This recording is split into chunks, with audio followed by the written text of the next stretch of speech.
আজকের এই ব্লগটা হলো মাদ্রাল হনুমান মন্দিরের।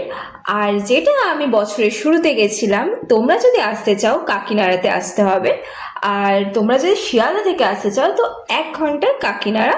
দেন তোমাদের টোটো নিতে হবে, আর টোটো একেবারে মন্দিরের সামনে নামাবে। আর আমার তো আরতি দেখতে খুব ভালো লাগে, আর আমি এতটাই লাকি যে আমি আরতি দেখতে পেলাম। দেন পুজো দিয়ে প্রসাদ নিয়ে বাকি মন্দিরগুলো ঘুরে দেখলাম, আর এতটাই ভালো লাগছিল না, বলে বোঝানো যাবে না। লাইক খুবই ভালো লাগছিল। আর তোমরাও একবার যেতে পারো, তোমাদেরও বেশ ভালো লাগবে। আর আমার ওখানকার মানুষদেরও বেশ ভালো লেগেছে।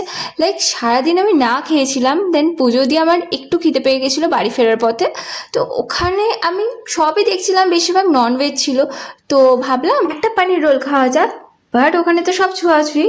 আর উনি আমার জন্য ক্লিন করে জায়গাটা তারপর বানিয়ে দিল, আর যেটা আমার খুবই ভালো লেগেছিলো, আর দিনটা খুব ভালো কেটেছিল।